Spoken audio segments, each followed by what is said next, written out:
Jadi hari ini saya dan Jessica menghadiri undangan terkait restoratif justice, yang mana saya selaku kuasa hukum Jessica dan Jessica berkirim surat meminta kepada penyidik untuk bisa difasilitasi untuk bertemu dengan pelapor, yang mana agendanya adalah melakukan restoratif justice. Restoratif justice adalah suatu aturan yang mana itu Pak Kapolri melalui edarannya memerintahkan setiap perkara-perkara kaitan ITE itu dilakukan restoratif justice dalam proses penyelidikan dan maupun penyidikan. Kaitan perkara Jessica ini adalah masih dalam tahap penyelidikan. Nah, makanya setelah kemarin kita dilakukan pemeriksaan yang di awal, kita juga mengajukan surat permohonan untuk dilakukan restoratif justice. Dan seharusnya itu dimintakan di hari Rabu. Tapi karena saya baru menerima di Selasa malam, saya minta diundur jadi hari Jumat.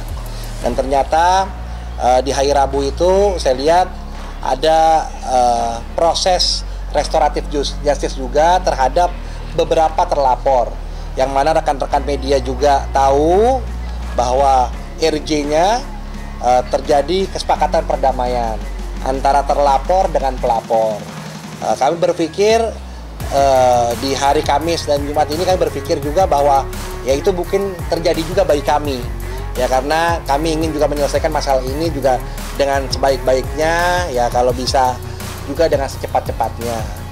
Nah, ternyata hari ini ketika kami berpikir restoratif justice itu dihadiri oleh juga pelapor, yang mana teman-teman media juga hadir waktu hari Rabu pressconnya saudara Zize dengan pengacaranya, bahkan dengan para terlapornya bersama-sama, ya, artinya memang pertemuan itu dihadiri oleh pelapor dan terlapor.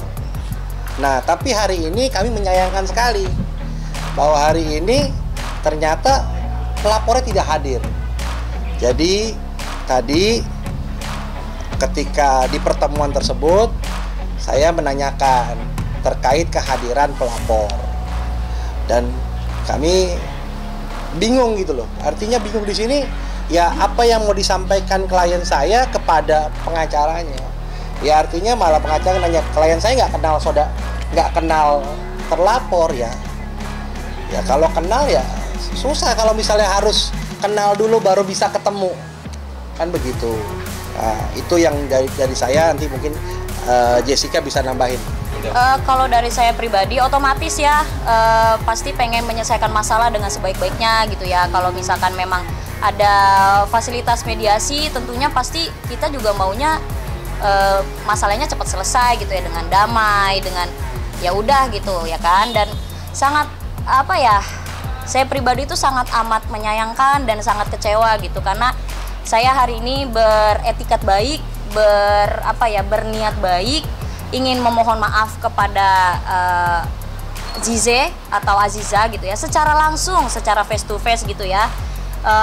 Mau menyampaikan permohonan maaf saya karena konten saya bahasanya itu agak vulgar gitu ya, agak berlebihan gitu ya. Tapi sangat disayangkan ternyata Azizanya malah tidak hadir gitu ya, malah diwakilkan oleh si kuasa hukumnya gitu.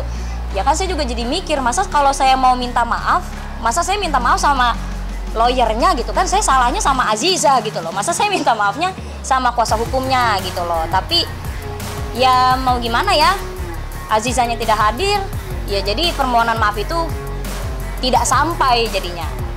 Ya begitulah gitu. Terus di sini juga saya mau menjelaskan lagi ya teman-teman gitu. Saya di sini sebagai konten kreator gitu, yang dimana saya membuat konten apapun itu berdasarkan dari media-media yang sudah saya dapat ya.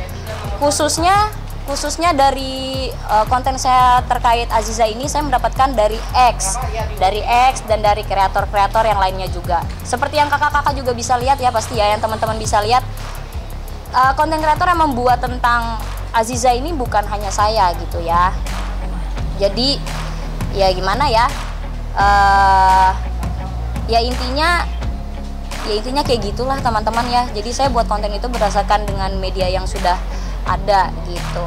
Ya karena saat itu kontennya lagi viral kan, jadi saya buat gitu ya, kontennya saya buat.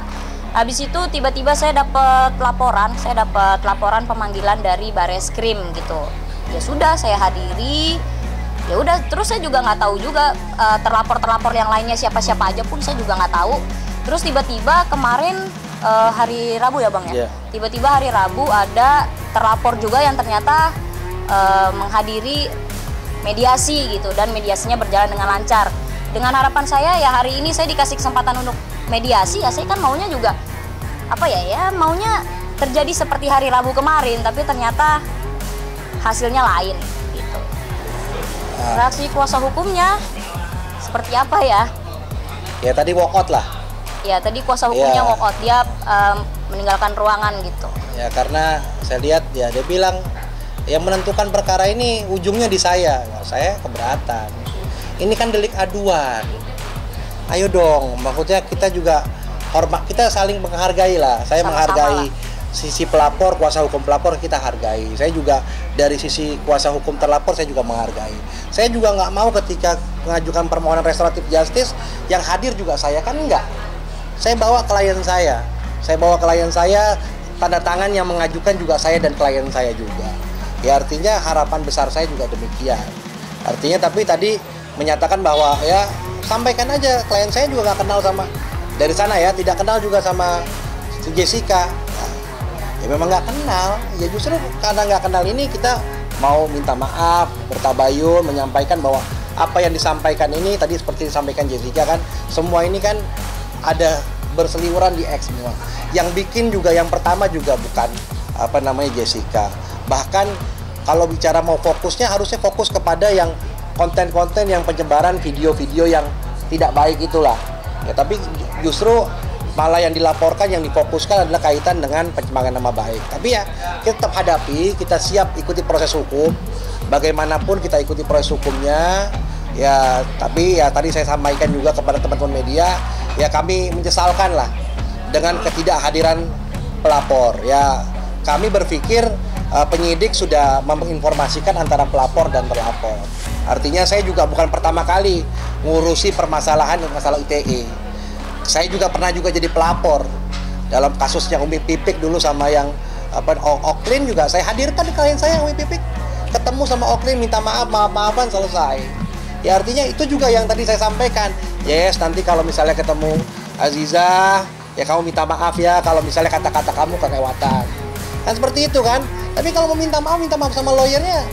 Ya saya aja minta maaf sama lawyernya. Ya kan? Diwakilkan ya. Saya minta maaf sama lawyernya kan. Bagusnya kan nih kalau perlu saya suruh cium tangan. Mas Zize kalau walaupun umurnya Zize lebih muda begitu kan. Ya yang tua kamu salah minta maaf. Itulah seperti itu. Cuman ya hari ini ya yang kita lihat malah ya tadi sempat ada sedikit persiksi tegang. Dia memilih untuk walk out. Ya udah tanda tangan saya belakangan aja ya. Udah saya siap aja. Artinya apapun proses hukum kita siap akan jalani. Ketika memang perkara ini bisa lanjut ke penyidikan ya monggo ke penyidikan.